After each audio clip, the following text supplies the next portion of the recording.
오늘 에베소서 6장 4절의 말씀을 가지고 이렇게 자녀를 양육하라 라는 제목으로 은혜의 말씀을 나누고자 합니다. 요즘 부모님처럼 자녀 교육에 대한 관심이 많은 적이 없는 것 같아요. 학교에서 자녀가 앞서갈 수만 있다면 물론 다는 아니지만은 많은 부모들이 수단과 방법을 다 동원해서 그까지 지원하고 아끼지 않은 것을 보게 됩니다. 최근 미국의 대학 수학 능력 시험 SAT라고 하죠. 말 들어보셨죠? 시험 문제 사전 유출 사건으로 인해서 전 세계에서 치르는 그런 SAT 시험이 우리나라만 취소되는 사건이 발발하게 됐습니다. 참 이런 것들을 보면서 우리나라 사회가 진실과 정직을 가르치고 중요하게 여기는 것보다는 요령과 결과만을 성공만을 강조하는 그런 배단들로 인해서 나타난 형상들을 볼 때 가슴이 막막해지는 그런 마음들을 동감하게 됩니다. 과연 이러한 부정행위로 미국 대학에 진학했다고 해서 그들이 과연 성공이라고 이야기할 수 있을까? 또 그들의 생애가 행복하다고 할 수 있을까 묻는다면은 누구든지 예스라고 대답하기는 부담스러울 것입니다. 특별히 오늘은 어린이날이고 어린이 주일입니다.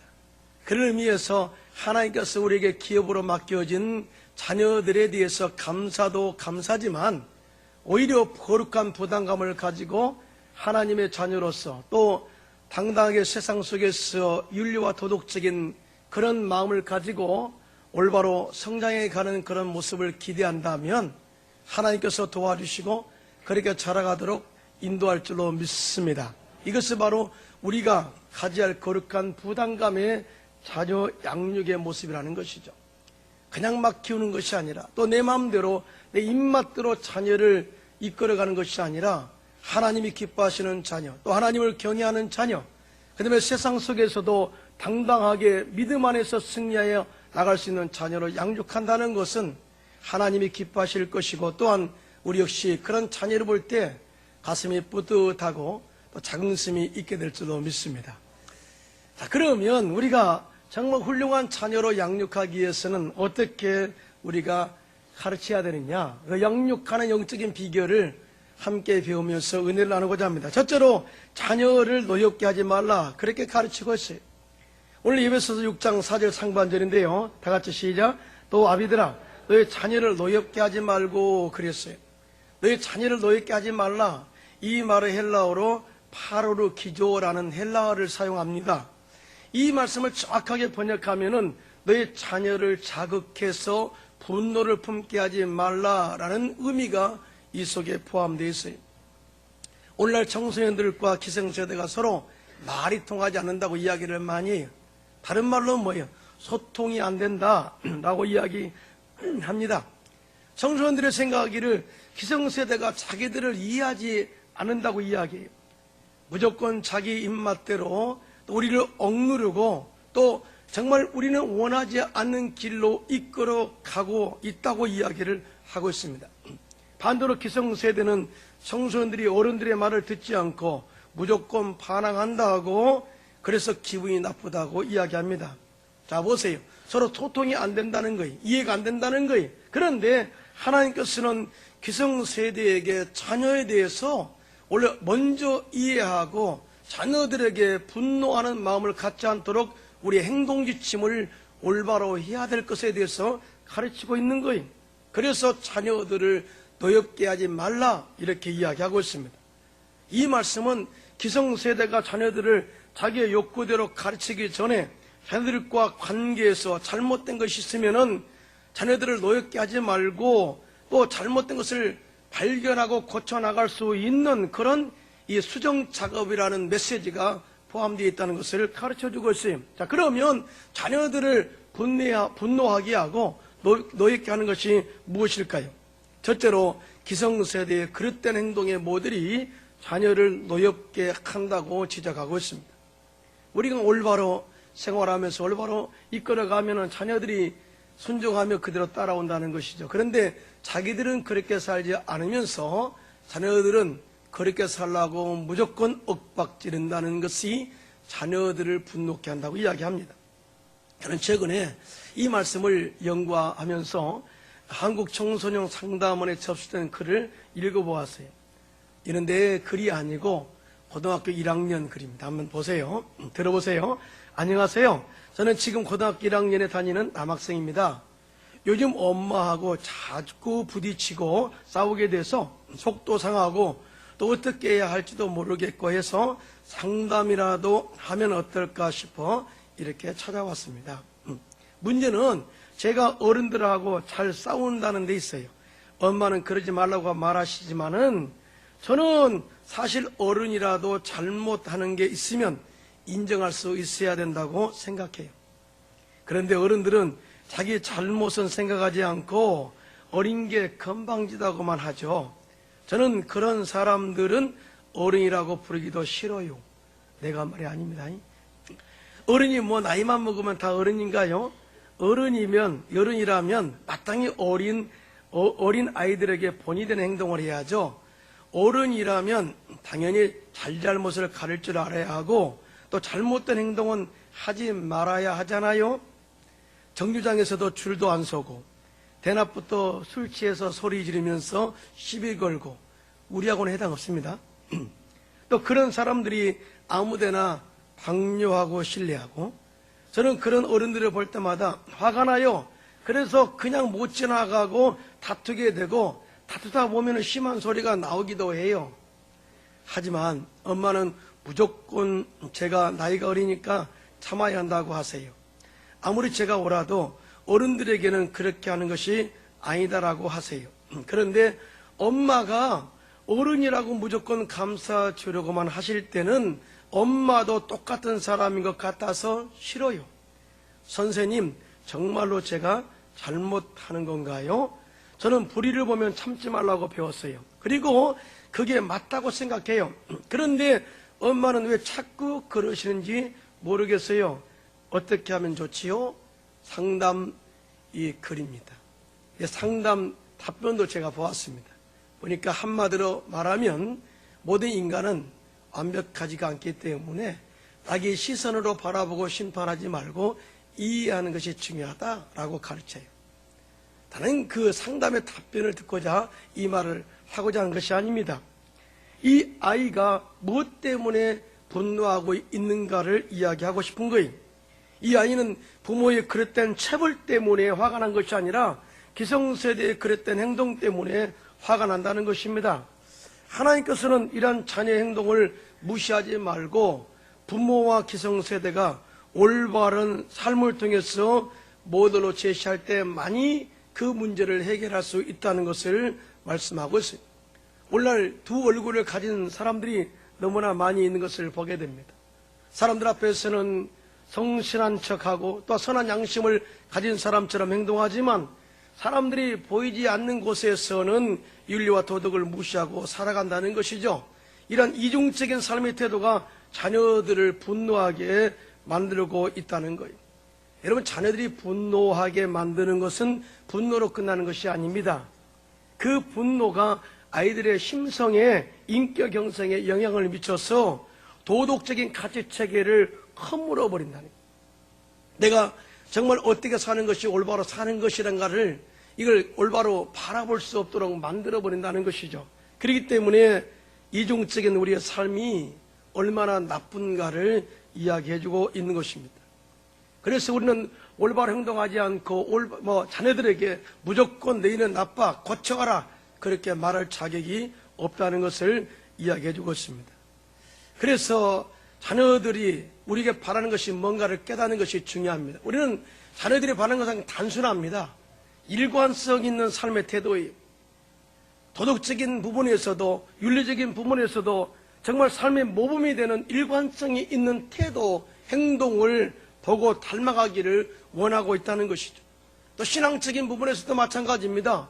정말 내가 믿음이 있다면 어떠한 환경과 고난 가운데서도 꿈을 가지고 굳건하게 환경에 도전해서 당당하게 믿음으로서 가는 그 아버지의 어머니의 믿음의 모습을 보면서 일관성이 있는 모습을 보면서 영적으로 아버지를 어머니를 닮아가기를 원하고 있다는 것이죠. 그런 부모를 보면서 자녀는 사랑스러워하고 응원을 보낼 수 있다는 것입니다. 그러므로 우리는 정말 자녀를 무조건 가르치려고 하지 마시고 잘못된 것을 지적하려고 하지 마시고 정말 우리 기성세대가 윤리적인 면에서 도덕적인 면에서 신앙적인 면에서 일관성을 가지고 행동함으로 말미암아서 삶의 모범이 되어 가르치는 저와 여러분 되시기를 주님의 이름으로 축원합니다. 축원합니다. 두 번째, 자녀를 화나게 하는 그 이유가 뭐냐? 부모의 그랬던 기대가 자녀를 노엽게 하는 것입니다. 부모들은 흔히 내 아이가 매우 특별하다고 생각하는 경우가 많은 것 같아요. 조금 그를 빨리 깨우치면 우리 아이가 천재라고 이야기합니다. 좀 아이가 조금 한 살쯤 돼가지고 한 10개월 아니 8개월쯤 돼가지고 일어나서 참겠다 섰다면 걸었다고 이야기합니다. 그러면서 우리 아이는 8개월째 이미 걸어서 달리기를 했다고 마라톤 선수로 가르치겠다고 난리를 칩니다. 자, 어떻게 보면은 자기 아이의 특별한 것은 중요하지만은 착각한다는 것은 이 아이에게 엄청난 부담감을 안길 수 있다는 것을 알아야 돼요. 정말 조금 빨리 말을 깨우쳤다고 해서 천재라 생각하고 영재 조기 교육에 돌입하는 부모가 얼마나 많은지 몰라요. 여러분, 제가 이 헝가리 유럽에 있을 때도 조기 교육을 합니다. 조기 교육을 하고 영재 학교가 있습니다. 영재 학교는 어떤 아이들이 다니느냐? 피아노에 재능이 있다, 바이올린에 재능이 있다, 초등학교 때부터 주각을 나타낸 자들을 뽑아서 학교 공부도 시키고 따로 대학교에도 가서 이 교수로부터 사사를 받아요. 이게 바로 영재 교육의 의미예요. 그런데 우리나라 부모님들은 영재 교육을 자기 자식에게 없는 재능을 억지로 주입시켜서 만들어가는 것이 영재 교육이라고 생각을 해요. 그래서 너는 베토벤이 되어라, 핸델이 되어라. 그래서 하얀 모자 만들어갖고 머리에 씌우고 그렇게 되기를 원하는 부모의 바람이 결국 자녀들은 엄청난 부담감으로 작용할 수가 있다는 것이죠. 어떻게 보면은 밀어붙이는 그것 때문에 오히려 과부하가 걸려서 힘이 겨워서 결국은 분노하는 자녀로 만들어갈 수가 있다는 것입니다. 자녀들은 부모의 몸에서 태어나지만 부모와는 다른 한 개별적인 인격체임을 여러분 믿으시기 바랍니다. 자녀도 하나의 인격체란 말이죠. 자기 주장이 있고 자기 꿈과 비전이 있다는 것이죠. 그리고 자기 재능과 자기 성향을 정확하게 알고 있다는 것이죠. 그런데 우리 부모들은 그 재능과 성향과 그 다음에 능력을 무시하고 무조건 자기의 합당한 뜻으로 이끌어가고자 하는 그런 기대감이 자녀들을 부담스럽게 만들어가는 거예요. 그래서 한 인격체로 우리가 이 자녀를 용납한다면은 많은 대화와 설득을 통해서 인격적인 설득을 통해서 그들을 이해하는 편이 중요하다는 것을 가르쳐주고 있는 것입니다. 여러분의 기대감을 자녀에게 부담으로 짐을 지어서는 안 된다는 거죠. 만약에 부모의 기대만을 강요한다면 자녀는 스스로 스트레스를 받고 스스로 무너지고 분노해서 괴로울 수밖에 없다는 것을 이야기해주고 있는 것입니다. 우리는 신앙적으로도 좋은 부모가 되기를 노력합니다. 그리고 신앙적으로 내가 자녀를 잘 가르치고 있다고 이야기를 해요. 그럼에도 불구하고 자녀들을 노엽게 하는 대부분의 이유는 자녀에 대한 잘못된 과도한 기대 때문에 나타나는 현상들이 많아요.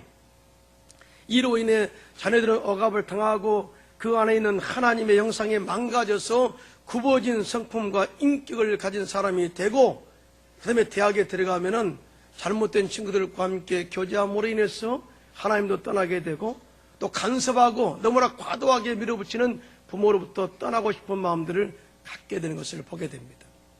이것이 바로 이 자녀를 놓게 하는 두 번째 모습인 것을 우리가 보게 되는 것이죠. 그러므로 우리는 자녀들에 대한 기대는 중요하지만 또 꿈도 중요하지만은 그들의 재능을 잘 발굴해서 함께 응원해주고 또 인내하고 참아주고 그가 성공하도록 밀어주는 것이 자녀를 올바로 양육하는 영적인 비결인 것을 가르쳐주고 있습니다. 할렐루야. 자, 이것은 어떻게 보면은 내가 바뀌어야 자녀가 올바로 양육된다 함을 이야기해주고 있는 거예요. 자, 이제는 그 이야기를 벗어납시다. 두 번째, 정말 우리가 이 자녀를 올바로 양육하기 위해서는 세상에서 영적 승리자로 자녀를 양육해야 된다라고 이야기하고 있습니다. 오늘 에베소서 6장 4절 하반절인데요. 다 같이 합독합니다. 시작. 오직 주의 훈계와 교훈과 훈계로 양육하라. 아멘.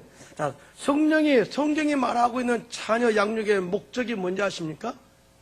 성경이 말하는 하나님의 자녀가 되는 목적이 뭔지 아십니까? 그것은 정말 우리의 하나님의 자녀가 된 이후에 우리가 하나님의 자녀로 우리가 양자의 영을 받았다면은 하나님의 자녀의 권세를 가지고 우리의 삶의 목적을 올바로 세우라는 거예요.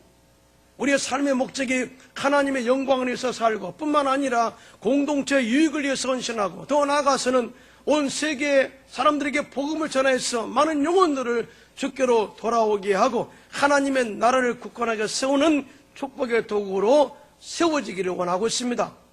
뿐만 아니라 마귀의 영적 전쟁에서 기도하여 이 마귀의 모든 이 권세들을 무력화하고 날마다 승리의 깃발을 뽑고 당당하게 세상 속에 살아가기를 원하는 것이 하나님의 자녀로 택한 목적임을 믿으시기를 주님의 이름으로 축원합니다. 한마디로 뭐냐면 잘 돼야 된다는 거죠. 잘 돼요. 그리고 삶의 올바른 목적을 수행해야 된다는 것입니다. 인류 초당 아담과 하와가 정말 하나님의 말씀을 거역함으로 말미암아서 이 땅 가운데에 질서가 파괴됐어요. 영혼이 잘되고 범사가 잘되고 강건하고 천국으로 가야 될 우리 인간이 범죄함으로 말미암아서 영이 죽고 또 저주가 들어오고 뿐만 아니라 마귀가 이 공중과 이 땅을 정복하고 다스리는 체계로 바꿔버렸습니다. 뿐만 아니라 우리는 건강해야 되는데 질병으로 고통당하다가 천국으로가 아닌 지옥으로 이렇게 갈 수밖에 없도록 만든 거예요. 완전히 질서체계를 무너진 겁니다. 그런데 예수님께서 이 땅에 2000년에 오심으로 말미암아서 마귀의 일을 멸하셨어요. 그리고 십자가로 승리하셨어요. 믿으시면 아멘. 사망 권세를 이기시고 부활하셨어요. 자, 믿는 모든 자녀들이 이제는 주 안에서 영적인 질서 체계를 올바로 세우기를 원한다는 것이죠. 그래서 죽었던 영혼이 회복되어지고 저주가 물러가고 하나님의 통치하는 나라를 만들고 우리가 건강하게 되고 결국은 종착역이 천국으로 가야 됨을 이야기해주고 있는 것입니다. 영적인 질서 체계를 올바로 세웠으니 자녀들은 그렇게 살아야 된다라고 이야기하고 있습니다. 자, 그러면 이런 이 당당한 성공적인 또 세상 속에서 승리하는 자녀로 양육하기 위해서는 어떻게 양육해야 되느냐? 첫째로 주의 교훈과 훈계로 양육해야 된다라고 이야기해요. 오늘 본문에 주의 교훈과 훈계로 아이들을 양육하라 이렇게 말씀하고 있는데요. 이 말씀을 헬라의 원본에 보니까 권면하고 충고하고 책망하면서 양육하라 그렇게 말씀하고 있습니다. 다시 말하면 자녀를 아무렇게나 키우지 말고 정말 주의 말씀으로 양육해서 삶의 올바른 목적을 그 마음속에 심어주고 잘못되어 가면 그것을 책망해서 돌아오도록 이끌어라. 정성을 들여라는 것이죠. 그리고 올바른 삶의 목적으로 이끌어 가도록 그를 지도해 나가라 라는 그런 메시지가 이 속에 포함되어 있는 것을 보게 됩니다. 오늘날 부모들은 굉장히 과대한 기대를 갖는데 학교나 학원에다가 자녀가 올바로 가는 길을 가르칠 것이라고 기대를 갖는 경우가 너무나 많아요.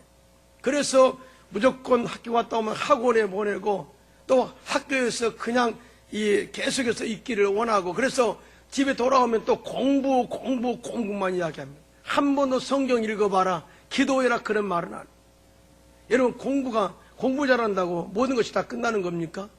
자, 그러면 우리가 이 유대인들의 교육 방식이 잘못됐다고 우리가 지적해야 돼요. 유대인들은 그렇게 안 가르쳐요.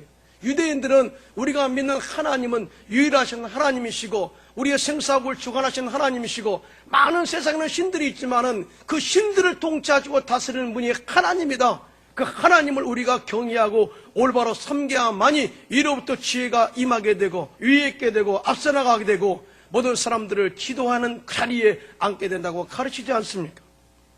그들은 이 삶을 통해서 그를 가르치고 또 회당에서 아버지가 가르치고 집안에서는 어머니가 말씀으로 또 삶을 통해서 양육해 가는 것을 보게 됩니다.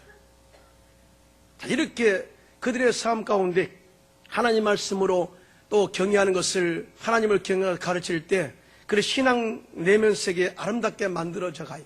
그리고 세상을 어떻게 섬길 것인가 하는 그런 마음의 신앙 체계가 서게 되는 것을 보게 됩니다. 그런 아름다운 마음으로 하나님을 섬기고 이웃을 섬길 수 있는 마음을 갖게 하는 것입니다. 신명기 6장 4절 5절 다 같이 시작. 이스라엘아 들으라. 우리 하나님의 아이는 오직 유일한 야훼의 신이 너는 마음을 다하고 뜻을 다하고 힘을 다하여 내 하나님의 아이를 사랑하라. 유대인들이 가장 중요하게 생각하는 성경 구절입니다. 이것을 쉐마 교육이라고 합니다. 너는 이걸 말씀을 문지방에 걸어놓고 나가도 들어갈 때도 가르치고 그 다음에 미간에 붙이게 하고 또 뿐만 아니라 내 마주자로 내 팔에 감아서 항상 그 말씀을 듣고 읽고 실천하도록 가르쳐라. 자, 그리하면 하나님의 복을 주시겠다고 약속하고 있는데 내가 너를 복되게 하고 또 내 조상들의 하나님 아버지께서 내게 허락하신 땅으로 너를 들어가게 하시고 내가 건축하지 아니한 크고 아름다운 성읍을 얻게 하시며 내가 채우지 아니한 아름다운 물건이 가득한 집을 얻게 하시며 내가 파지 아니한 우물을 차지하게 하시며 네가 심지 아니한 포도원과 감람나무를 차지하게 하사 내가 배부르게 먹게 하시겠다고 약속하고 있어요. 이 말씀은 내가 한 것이 아니고 하나님. 우리가 내가 열심히 일하는 것 중요하죠. 그러나 분명한 목적을 가지고 살라는 거예요.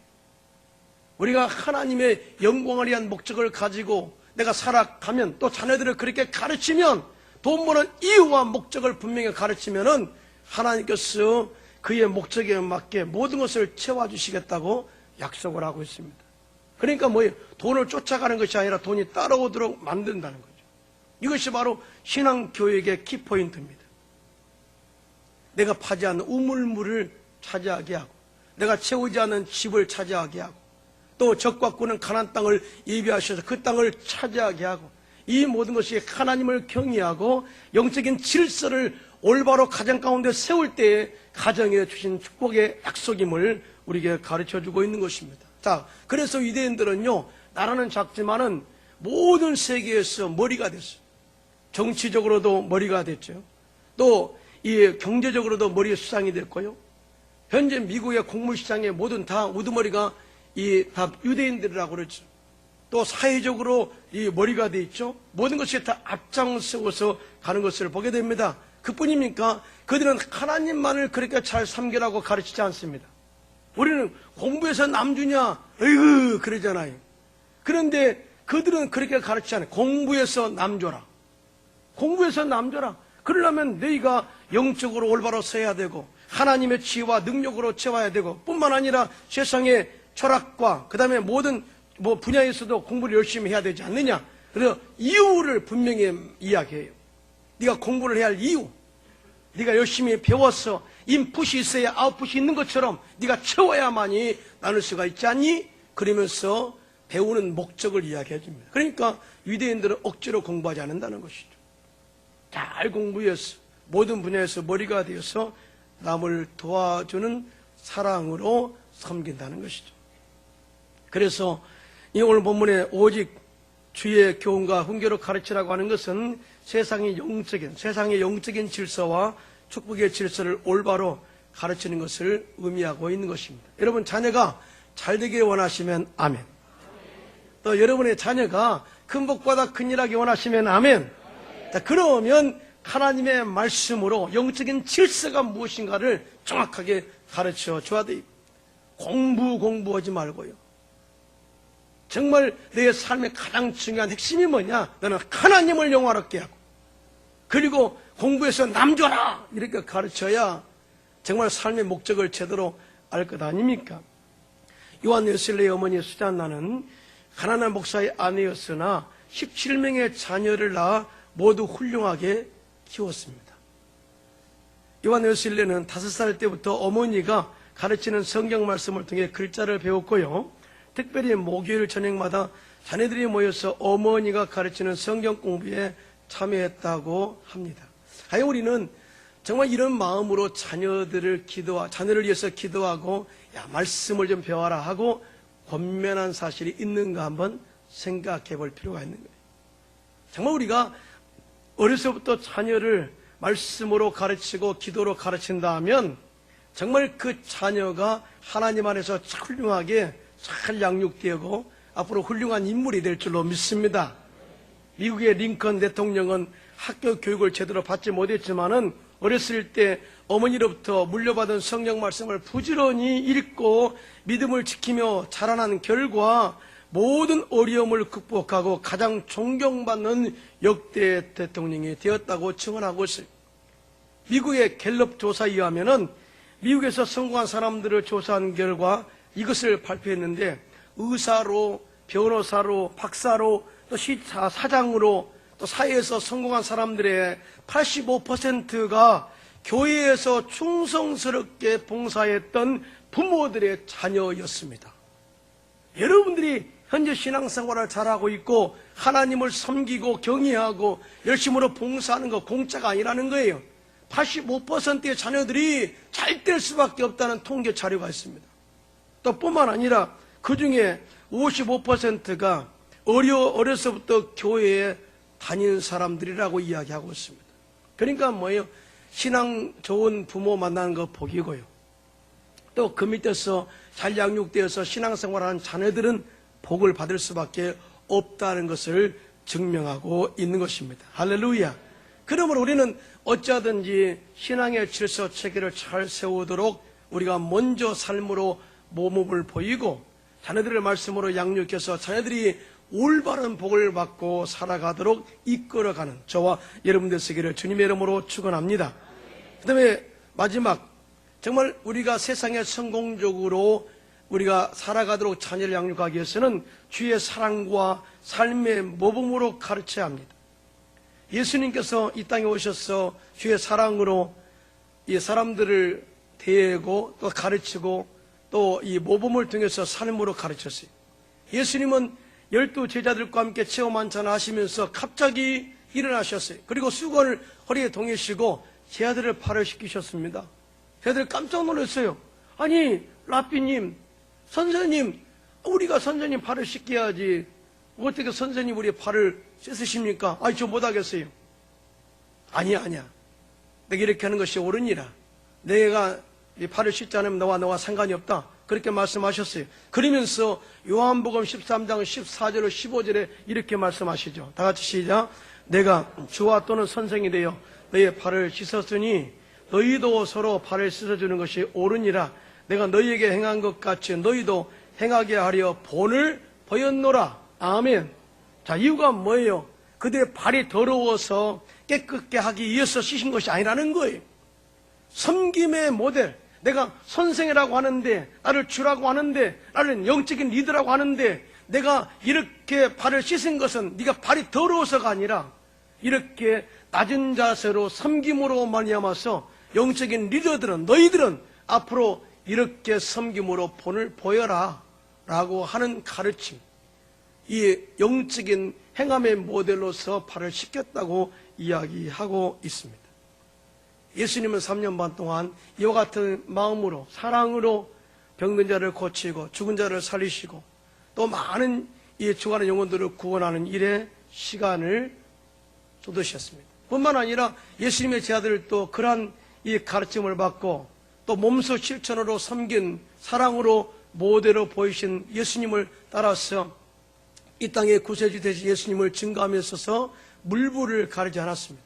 그리고 끝까지 희생하면서 사랑으로 전할 뿐만 아니라 자기 모든 몸을 들여 순교함으로써 예수 그리스도의 사랑을 전한 것을 보게 됩니다. 자, 이보다 더 강력한 메시지가 어디 있겠습니까? 난 이렇게 말한다, 그리고 이렇게 살았다 라고 이야기한다면 이것처럼 강력한 메시지는 없는 거예요. 사도 바울도 이에 대해서 당당하게 우리에게 도전합니다. 고린도전서 11장 1절입니다. 다 같이 시작. 내가 그리스도를 본받는 자 된 것 같이 너희는 나를 본받는 자가 되라. 그렇게 말씀하여, 이 말씀은 제가 굉장히 부담스럽게 생각하는 거예요. 과연 내가 사도 바울처럼 우리 성도들에게 이런 말을 할 수가 있을까? 참 부담스러워요. 그런데 사도 바울이 이 말을 했다고 해서 완벽한 신앙이 있냐? 그렇지는 않아요. 사도 바울은 스스로 자기를 이야기합니다. 나는 죄인 중에 괴수다. 나는 만삭 뛰어나오지 못한 자다. 항상 그 몸에 가시가 있었습니다. 항상 완벽하지 못한 그런 삶을 살았던 것을 고백하죠. 그러면서도 그렇게 고백합니다. 내가 주님을 본받는 자 된 것처럼 너희는 나를 본받는 자 되라. 왜? 노력하라는 것이죠. 노력하라는 것. 우리가 이 땅에서 살아갈 때 완벽은 추구할 수 없습니다. 그래서 성화라고 이야기합니다. 거룩하게 변화되어 가는 거예요. 자, 우리의 완벽한 구원은 천국에서 이루어지는 것이죠. 여러분 믿으시면 아멘. 그래서 우리의 천국에서 변화를 영화라고 합니다. 영화로운 몸으로 변화된다는 것이죠. 그때까지는 우리가 주님의 모습을 닮아가는데 열심으로 노력해야 된다는 것입니다. 행함으로 노력해야 된다는 것이죠. 또 빌립보서 3장 17절에 다 같이 시작. 형제들아 너희는 함께 나를 본받으라. 그리고 너희가 우리를 본받은 것처럼 그와 함께 행하는 자들을 눈여겨보라. 그렇게 말씀하고 있어요. 그러므로 우리 교회에 정말 성도님들은 서로 사랑으로 섬기고 서로 본이 되어서 서로가 선생이 되어 가르치는 그러한 영적인 모델들이 되시기를 주님의 이름으로 부탁합니다. 가르치는 것은 지시사항이 아니라는 거죠. 지시가 아니라는 것. 섬김 그 자체가, 행동 그 자체가, 삶임 그 자체가 가르침이 된다는 것을 이야기해주고 있는 것입니다. 여러분, 이 지미 전 카터 대통령을 아시죠? 미국의 대통령인데요. 이분은 재임 이후에 정말 더 영적으로 활발한 활동을 하고 계시거든요. 전 세계에 집 없는 사람들을 위해서 집 짓기 운동을 하고 있는데요. 이걸 헤비타트 운동이라고 합니다. 옛날에 제가 청년국장으로 여의도에서 사역할 때 우리 청년들이 강원도에 헤비타트 운동을 할 때 이 지미 카터 대통령과 함께 집을 지러 갔어요. 얼마나 순수하고 얼마나 정말 동네 아저씨 같아요. 또 이분은 또 분쟁 지역에 들어가서 또 그 나라의 분쟁을 또 조정하는 일도 합니다. 그래서 또 미국에, 이북에 들어가서 또 억류되어 있는 그런 사람들을 이끌어내기 위해서도 노력을 많이 하죠. 자, 이분이 이렇게 독실한 크리스찬으로서 인정받는 데는 그가 초지일관, 일관성 있는 섬김이에요. 해군 장교로 재직할 때부터 말씀으로 교회에서 섬겨, 말씀으로 가르치는 사역을 섬겼습니다. 뿐만 아니라 대통령이 된 후에도 워싱턴 한 교회에서 성경을 가르치는 사역을 했다고 합니다. 여러분, 대통령의 자리에서 쉽지 않죠. 그런데 이분은 대통령이 이기 이전에 한 교회의 영적인 섬김의 자로서의 사명을 감당했다는 거죠. 그리고 대통령 자리를 물러난 뒤에도 조지아주의 조그만 시골 교회에서 주일이면 성경을 가르치는 사역을 도왔습니다. 섬긴 거예요. 이 침례 교회는 교인 수가 얼마나 되는지 아십니까? 큰 교회가 아니라 125명밖에 안 되는 교회랍니다. 그곳에서 하나님의 말씀을 가르친 거예요. 자, 그런데 이 성경의 가르침을 보기 위해서, 아니 어떻게 보면은 이 카터 대통령, 전 대통령의 영적인 그런 모습을 담고 싶어서 전국에서 이 교회에 몰려온 이 매 주마다 모인 숫자가 몇 명이냐? 자기 125명을 초월한 5배가 모였다고 합니다. 5배. 자, 무엇이 이 카터 전 대통령의 그 품으로 사람들을 불러 모으신 걸까요? 어떤 대통령을 지낸 사람이기 때문입니까? 아니면은 많은 사람에게 집을 지어주기 때문입니까? 그것은 부수적인 일이죠. 그건 다른 차원에서의 해석입니다. 그런데 이렇게 많은 사람들을 불러 모으고 이 카터 대통령의 가르침을 듣고자 한 이유는 그 신앙의 일관성입니다. 대통령이 되어도, 대통령이 지난 이후에도, 그리고 그 전에도 초지일관 똑같은 마음을 가지고 하나님을 섬기는 그러한 삶의 라이프 스타일, 그것이 결국 사람들에게 영향력을 미치고 있다는 것이죠. 그러므로 우리 광명 순복음교회가 기대가 됩니다. 이제는 우리를 통해서 이루실 엄청난 그런 역사들을 기대해 봅니다. 할렐루야. 오늘은 어떤 자녀를 이렇게 양육하라라고 하는 테마는 정했지만 오늘 어떻게 보면은 우리를 주님께서 가르치고 있다는 느낌이 듭니다. 정말 이 말씀을 배운 자체로 끝나지 마시고 내 모습을 다시 한번 재점검하고 자녀와 소통하기 위해서는 내가 어떻게 해야 될 것인가. 그리고 우리 교회에서 내가 정말 존경받는 리더가 되기 위해서는 내 주위로 사람들이 몰려오게 하기 위해서는 내가 어떻게 섬겨야 할 것인가를 이 카터 대통령의 모습을 통해서 배웠습니다. 이제 우리를 통해서 이 나라가 변화되어지고, 아멘입니까? 우리를 통해서 사회가 변화되어지고, 우리를 통해서 교회가 부흥되어지고, 우리를 통해서 가정의 복을 받고 자녀가 꿈과 비전을 가지고 정말 그의 달란트와 재능을 행해서 마음껏 발휘할 수 있는 그런 가정체계, 또 그런 자녀로 양육해서 큰 복받아 큰 일하는 축복의 통로가 되시기를 주님의 이름으로 축원합니다. 축원합니다.